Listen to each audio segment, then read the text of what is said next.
Our next guest on the Any Given Runday podcast has multiple podium positions in the half marathons and a 1 hour, 18-minute PB, along with a 35-minute 50, 10K, and was a leader in the Cork City Half Marathon in 2025 a few weeks ago. Aisling Ryan, welcome to this week's episode of the Any Given Runday podcast. How are you getting on? I'm good, thanks, and thanks for having me on. Ashling, running that fast is a bit inconceivable for me.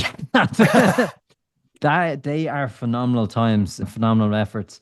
We love to know, and we start every episode by finding out. I really want to know, how did you manage to start running this quickly? How did you get involved in sport? How did you get involved in running? So I've always, I suppose, been very much into sport from a very young age. Being from a village where camogie and hurling was, I suppose, it was not given an option. Everyone was into it from the age that you could hold a hurley. So that was always, I suppose, my biggest sport. And then I became very ill at around kind of around 14, 15, 16, where I had to stop playing all sports. And I was out of sports for, I would say, nearly 5 years or so. And in that time, I suppose I was really out of the loop with the sports. And I only really came back into being able to play sports during, I would say, around COVID time.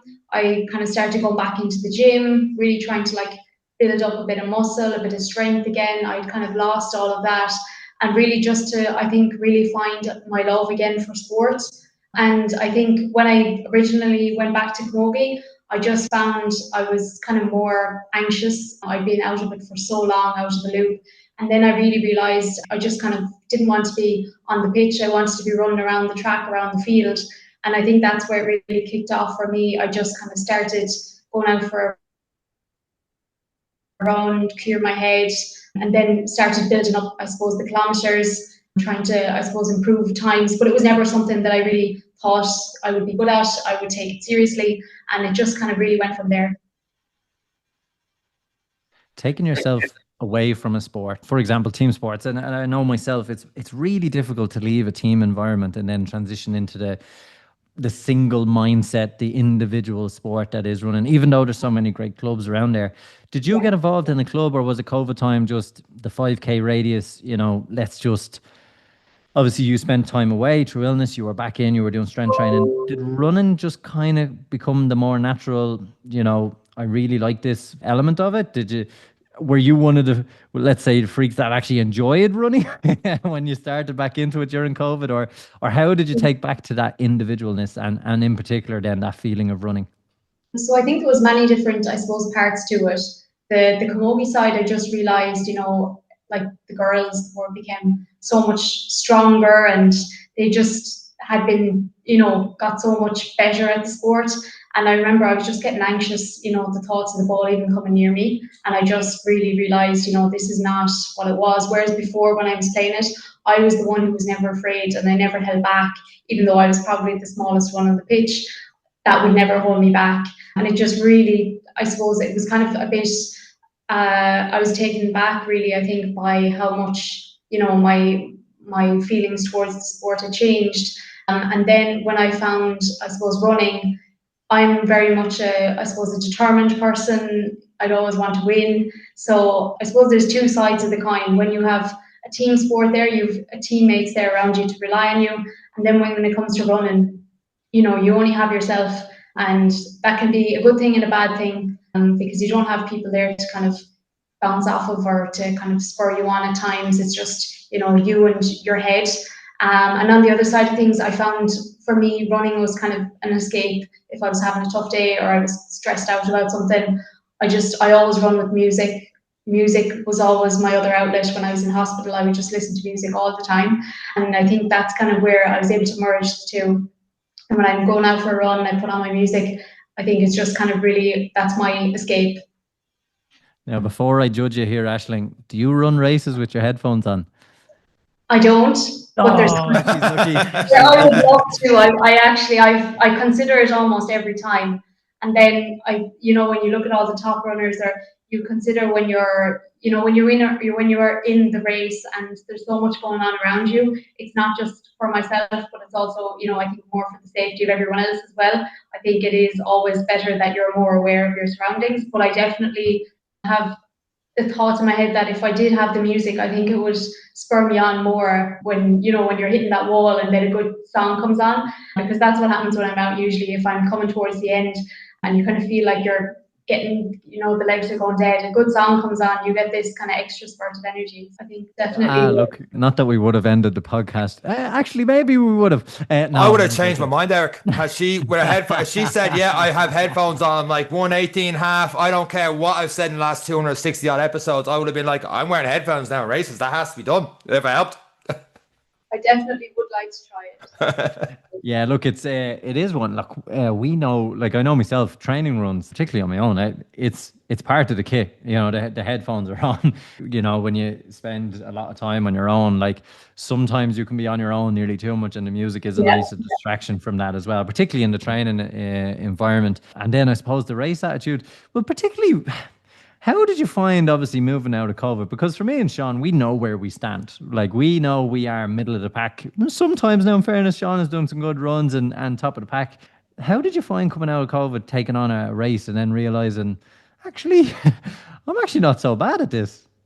So my local club, they were kind of on to me for ages to join, and I just couldn't. I just kind of felt like, oh, I don't know, like I still felt like I wasn't fully committed, or maybe if I committed and then, I found maybe it's not for me. So I think at the time I just kind of said, no, this is not something I'm ever really going to take it up seriously. This is literally just, going out for 10K, and that was it.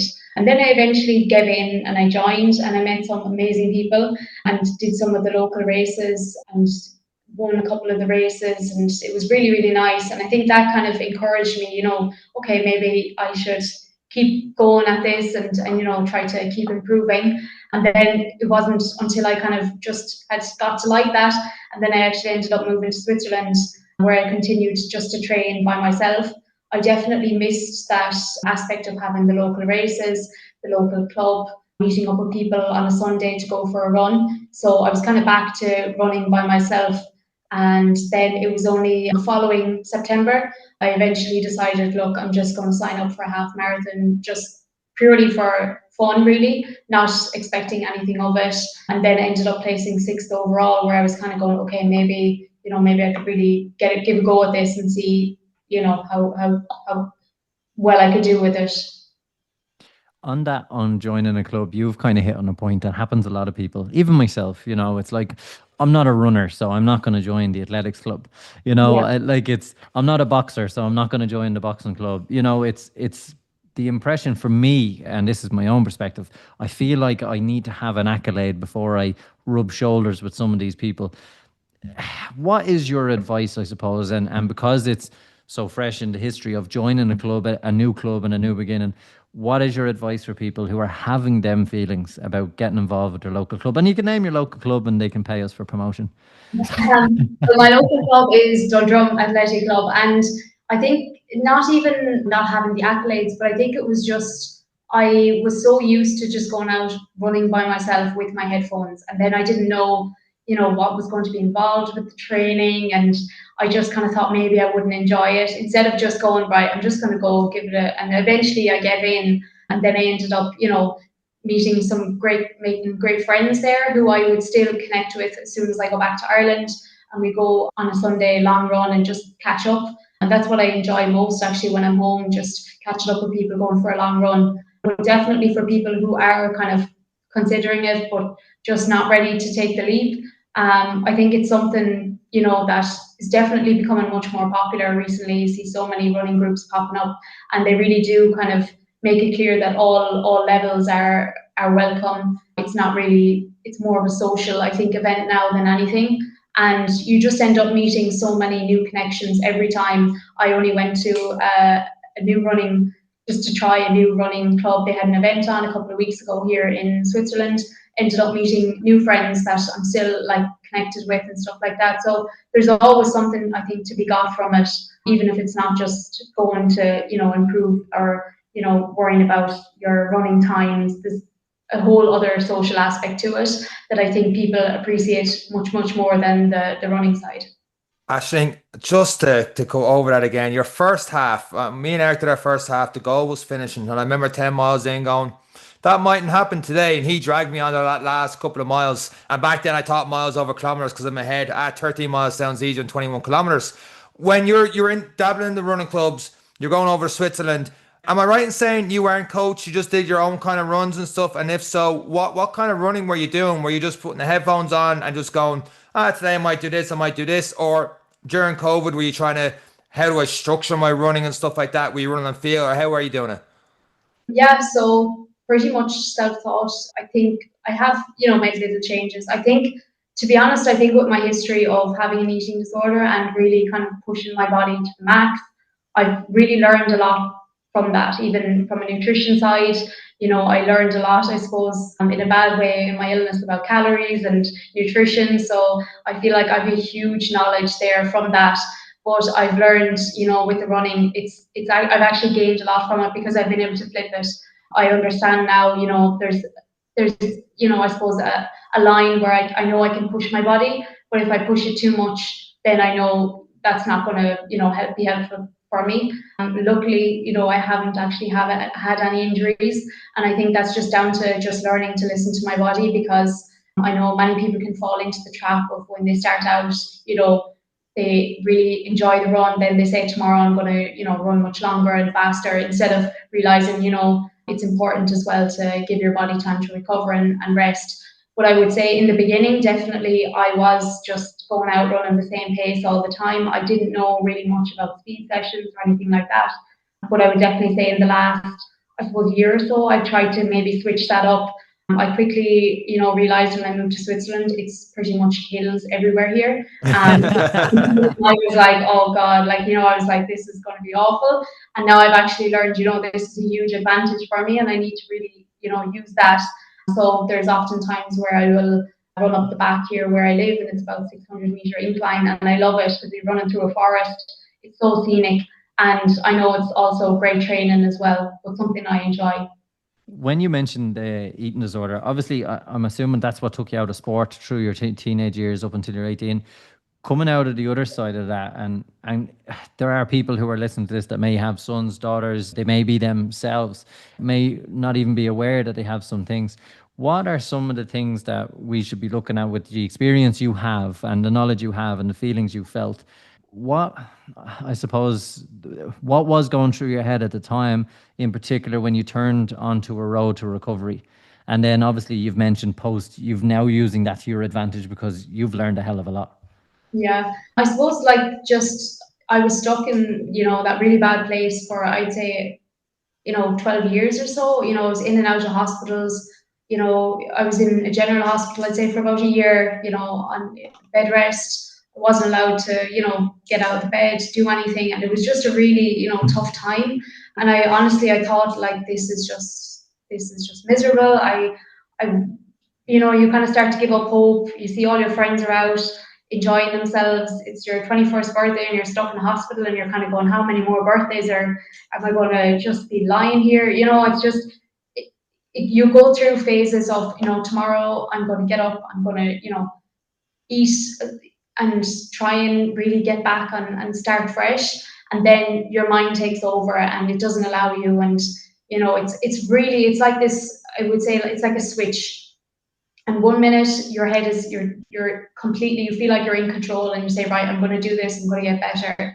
But it's just so strong, it just immediately flips on you and just says, no, you're not allowed to do this. If you do it, you're weak, you're a failure. And it's like you're stuck. It's like you're caught in between, and your mind is split between telling you, listen to, the doctors, your family, and then it's listen to the illness. And more times the illness, it does take over. And that's really, I think, what prevented me for so long from getting better.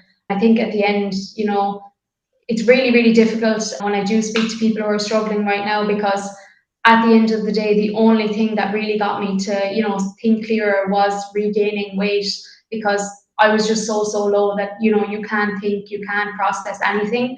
And it was until I got my weight up and put on all of those kgs that, you start to really start to think properly, you can sleep, you can just start to feel energy, you just feel dead and lifeless. So I think for me, the huge turning point was, it was very mechanical, it was very, very tough.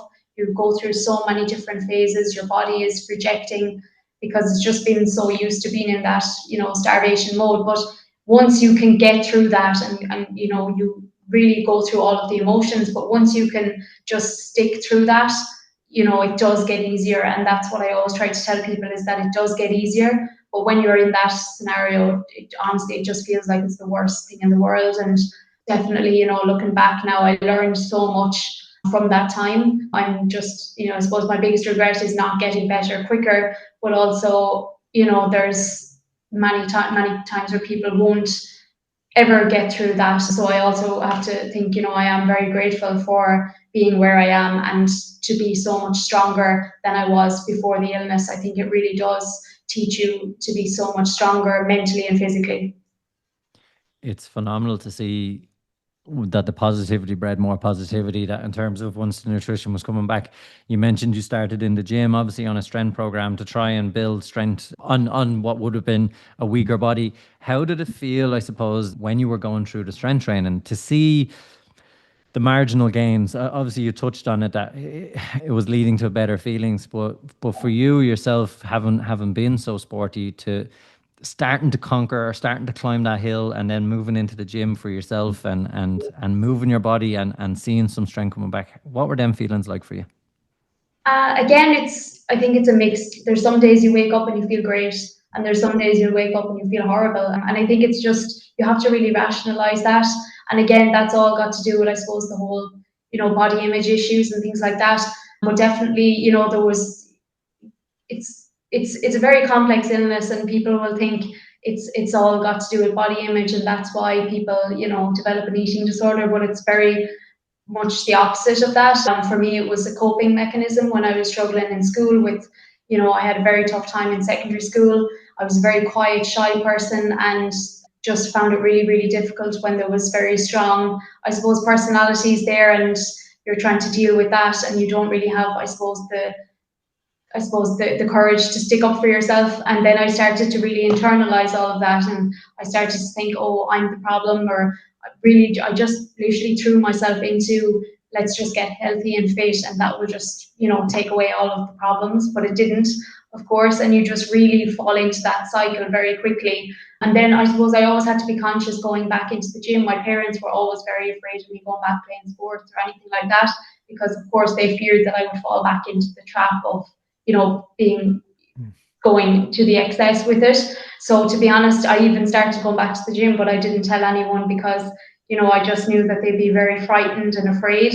So, and again, the gym was all myself. Like, I didn't have a PT, I didn't have a trainer, but I knew myself, like, what I had to do and to get stronger. But also I realized as well, like, I have to fuel if I'm doing this, otherwise I'm just going to end up back at square one. So I really did learn a lot.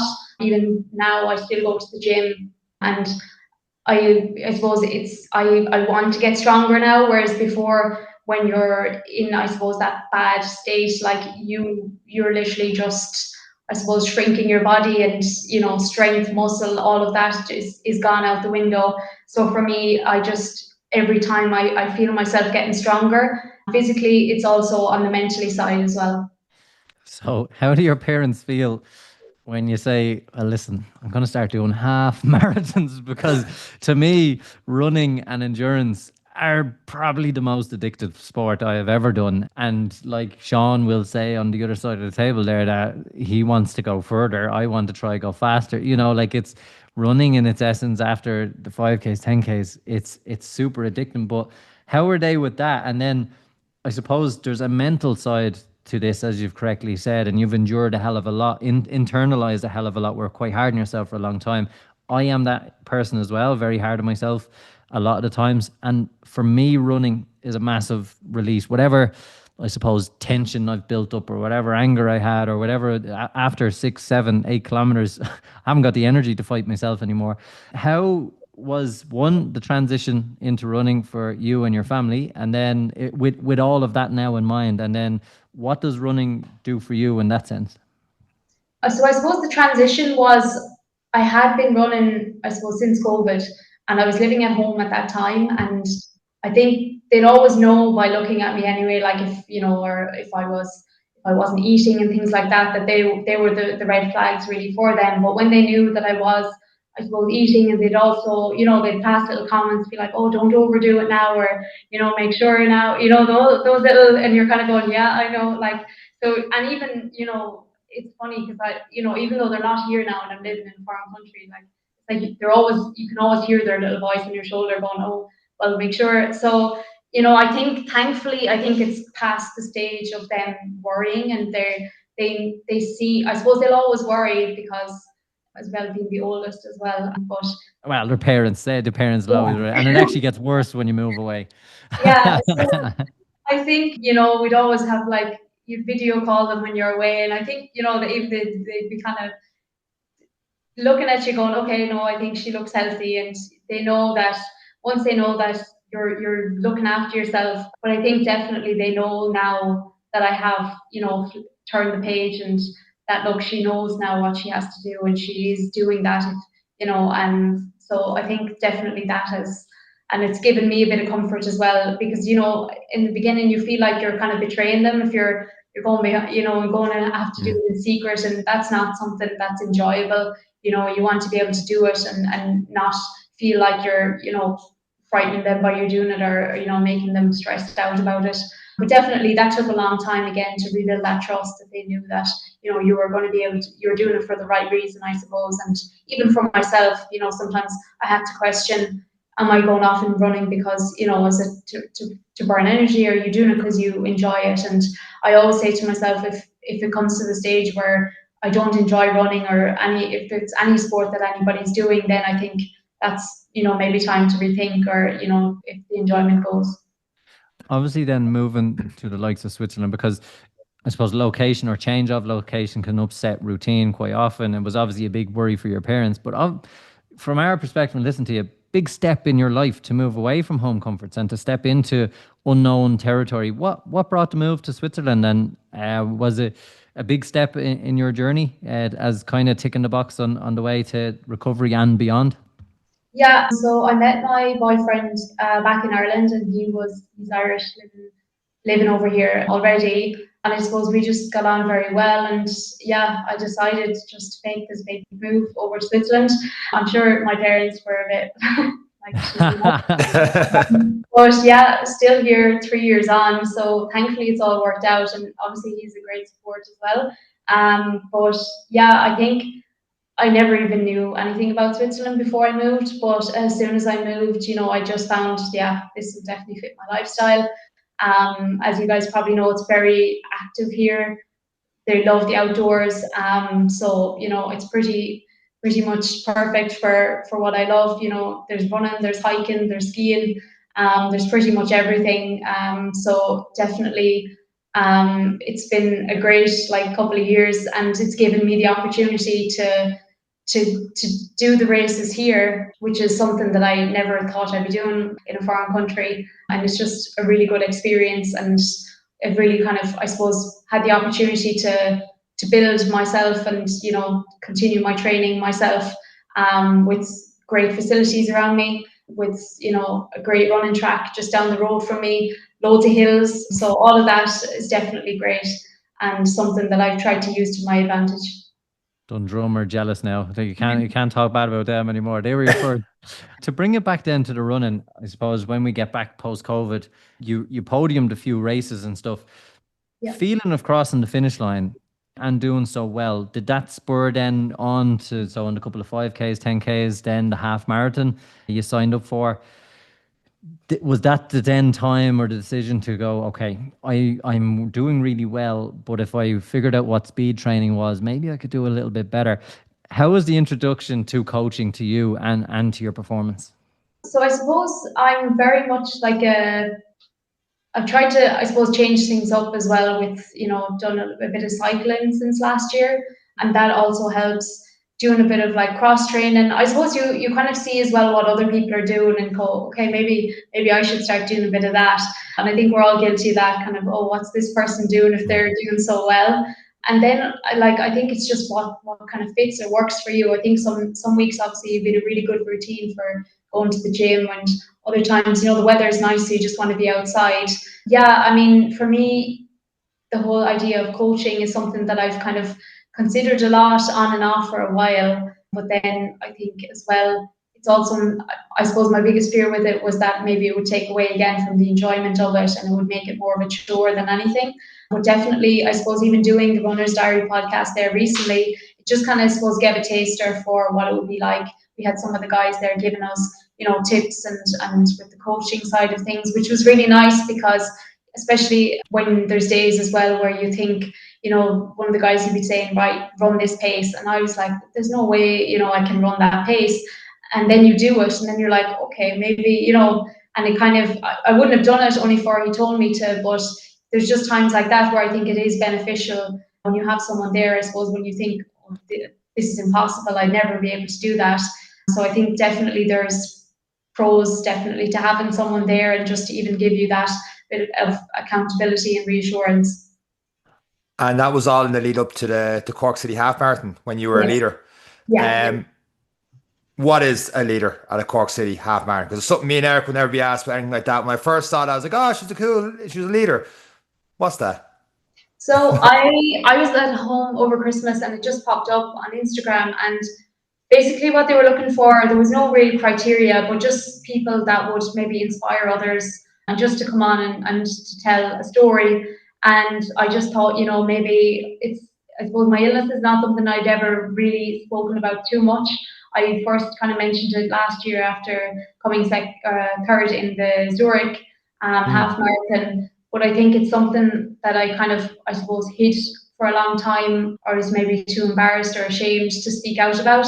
But I think, realizing that there's so many people out there who I met on my journey, whether it was in inpatient facilities, and I still am in touch with them, and they tell me, how helpful it is for me to talk to them, and just to give them, keep them going when it's getting tough for them and stuff, and just to give them a bit of hope. Because even for myself, like when you are in hospital, you hear so many, and you're surrounded by so many people who are in your situation, and you really just look for any little thing to hang on to. And it helps when you do hear of, this person who went through what you're going through, and they came out the other side. And it's not too often that you hear those types of stories. So I think, when I was speaking to people, and they're kind of shocked by the fact that I'm running now at, at half marathons, I just thought, it was a really good opportunity to maybe help someone else by just, sharing the story. So when they did come back to me, I was quite shocked, but it was an amazing experience. You get to know all of the other leaders. Everyone has different backgrounds, different stories, and it was just a really nice journey to be on. And you'd even just look forward to catching up with the other guys and seeing how they were doing. And it always just became like a little family there. And we all met then for the first time after the race a couple of weeks ago, and at the after party. So it was just a really nice experience, and definitely, something that I was really happy to be a part of.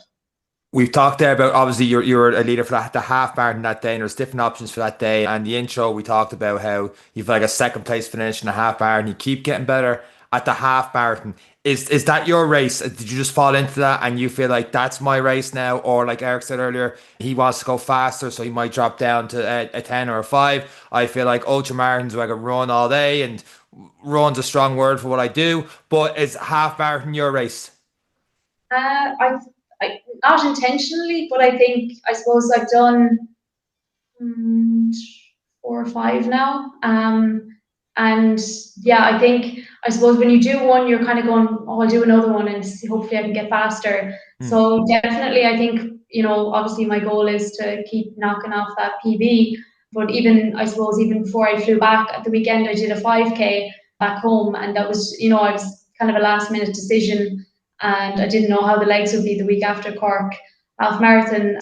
But, I just kind of said, right, I'll just go see how I can do, and I ended up winning. But it was just nice, I think, to do those local races. You miss those here for sure, and it was just yeah, just kind of, I always say it's really good training as well. No matter what place you come, it's always, you'll always push yourself most on a race as opposed to when you go out and train. I love how you just brushed over Aisling. Yeah, so just showed up and won it. And but anyway, it's all just about get out of it. Actually, you did a half marathon and then you went and won a 5K. Was this the local 5K? So it was on in New Inn, so it wasn't far from me. Yeah. So pretty much a home turf 5K, which is a nice time. What time did you do, if you don't mind us asking? I think it was around 18 minutes now. It was, the course was a bit inaccurate, so they actually did us dirty and it was over the day. 6K. No, it's we didn't actually have any official timing, but it was just a nice thing to do. I love the local races, and it was just the only one really that happened to be on last weekend. So I was like, right, I'll just try and squeeze it in before I go back. looking at the half marathons, and you've done some great one. And I'm going to say Cork aside, because obviously the experience with the guys of the podcast, the after party, the leaders, it adds to the phenomenal experience that Cork Marathon is. And obviously being part of that is so much better. If you were to pick a half marathon that you were fond of, or one that stands out in the memory, which one would it be? I mean, I haven't done that many. I love them for different reasons. I mean, Cork was a special one, definitely. It was my first one in Ireland. So that definitely, and having like my dad, my boyfriend there, and there's like, I'll always say like that feeling when you cross the line. I always get a bit emotional, and it's just that rush, I think, of just emotion. You go through so many stages, even at 10K, and I was kind of thinking, I can't do this. Like I won't get the finish line at all. And then you kind of reach the 15 and you're telling yourself, right, it's only like another 5K and a bit. So it's just completely a mental game, definitely. So that one definitely was a very special one. I mean, last year, I think getting my PB also in Zurich, that was definitely kind of a surreal moment as well. In the most treacherous, I think, conditions. We had snow, we had hailstones. It was horrific weather, but I actually think now I tell myself maybe that those kind of weather conditions suit me better. And then I also do love doing there's Lucerne Swiss City Marathon. The views are just amazing. It's quite hilly, but yeah, the views are just stunning, and I think that's also something nice to have when you're racing to kind of distract you.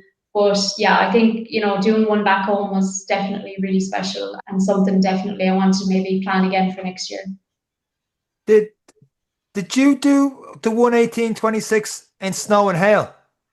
Yeah, it was I very, wouldn't have very. left my Yeah, house. I just wanted to clarify. There's been some races I don't want. Yeah, exactly. I don't want to leave the house. I'm like, I'm not too sure today's the day for a run, let alone a PB. That's because my was like it wasn't snow and hail.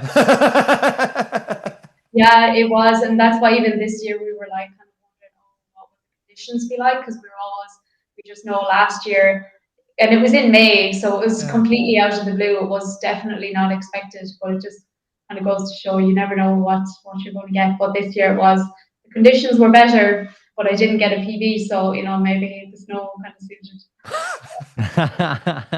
The harder the better for Aisling.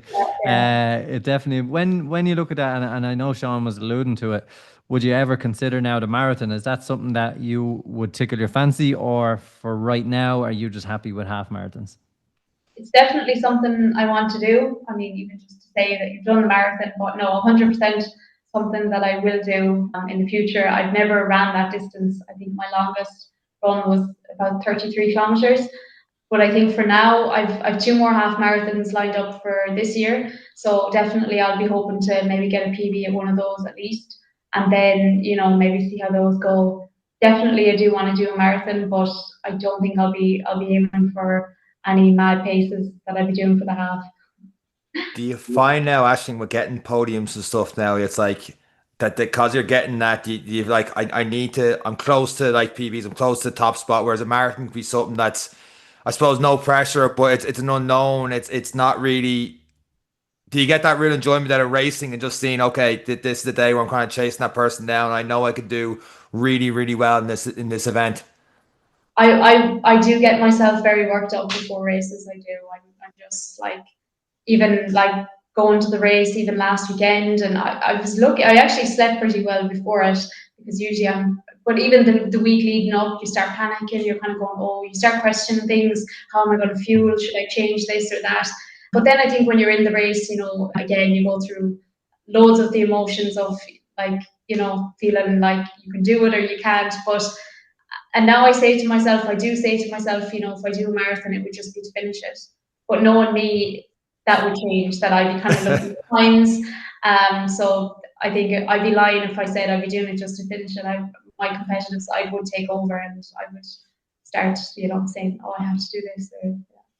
Aisling, the morning of a half marathon, let's anyone the last couple of half marathons you do. I know myself and Eric will walk into a race. Eric will look at someone going, what's he running for? He's got 21K to do. Why is he running before the race starts? How do you approach a warm up to one of your half marathon or one of your bigger races, or even a 5K last week? Like, what is your approach to the morning of? You've fueled, you've got there an hour or so early, or whatever it is. Like, how do you approach that morning from there? So I definitely would try to do, a couple of kilometers for a warm up just to get the legs moving. I definitely find even for the half marathon, and I think that's why I like the half marathon. It takes me a couple of kilometers to get into the race and to even just get moving. So I definitely think the warm up is very important. And then even just whatever it is, like sometimes, when I'm on the way to the race as well, I'll just throw in some music just to try and get myself distracted, take your mind off things.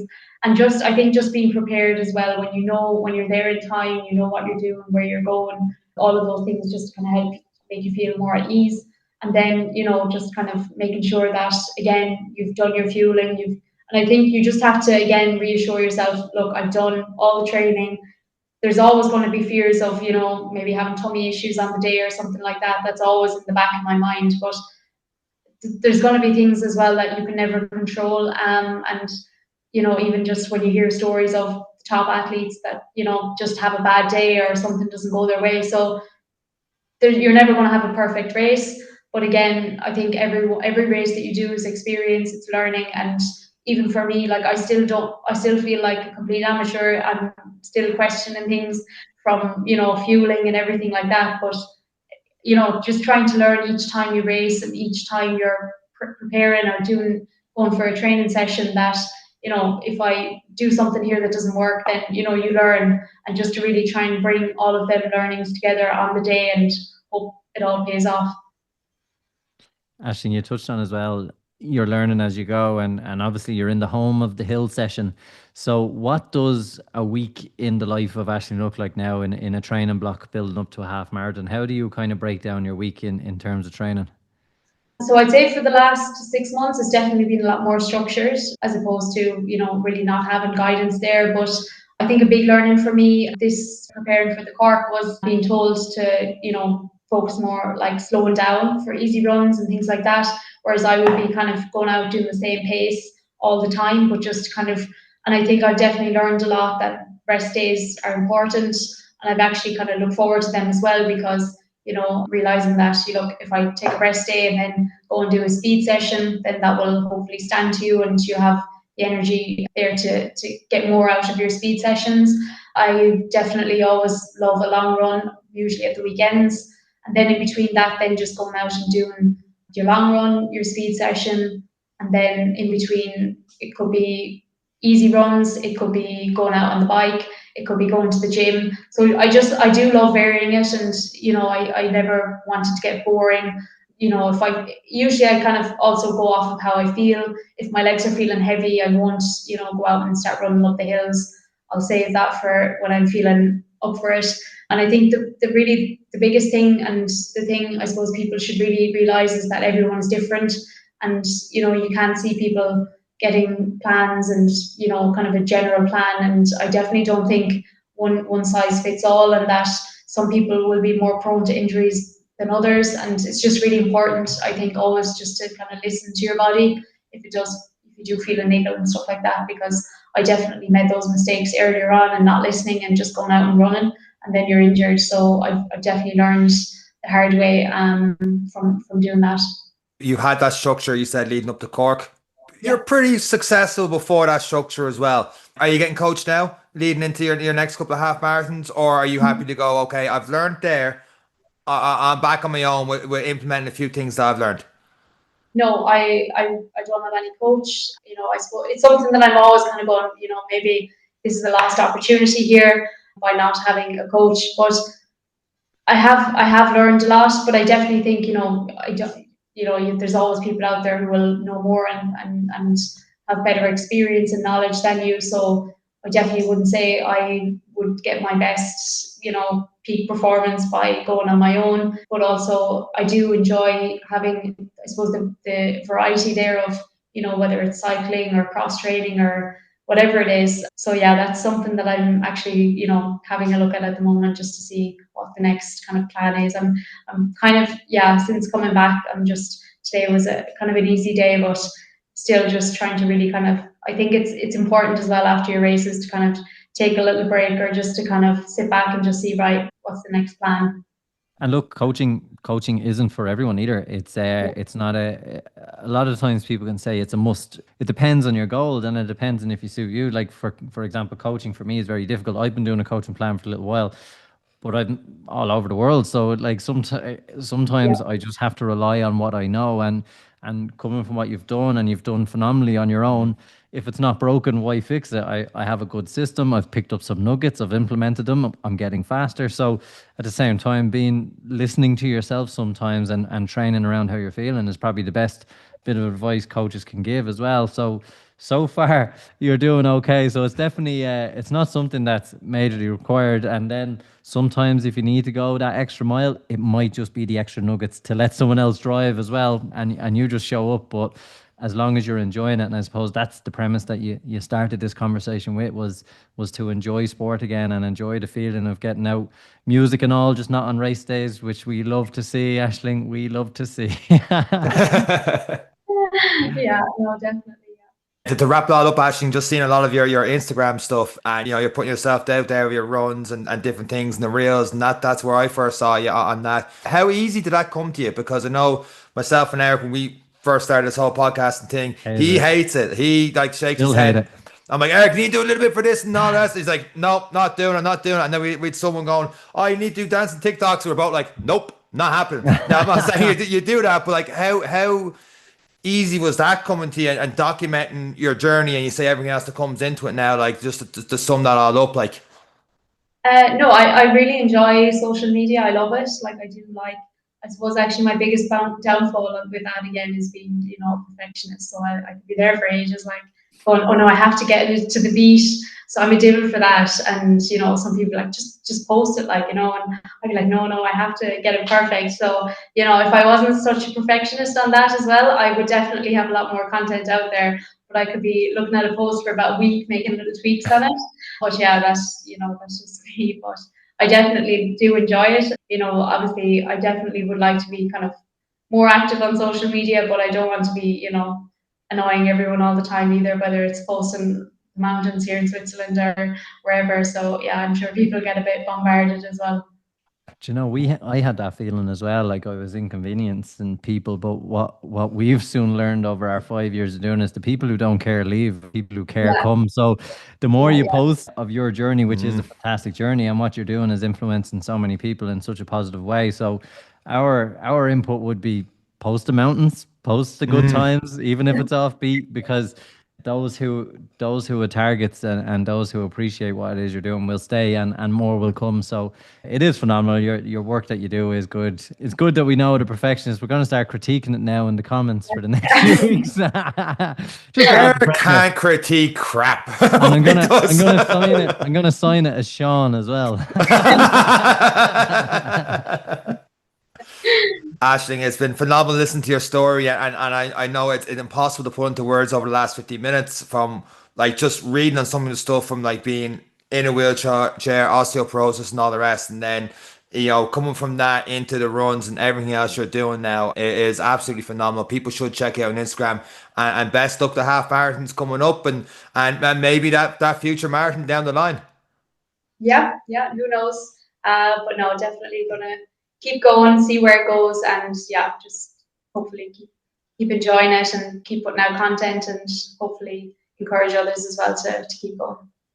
And that is it for this week's episode of the Any Given Runday podcast. And myself, Aisling, and Eric, take care.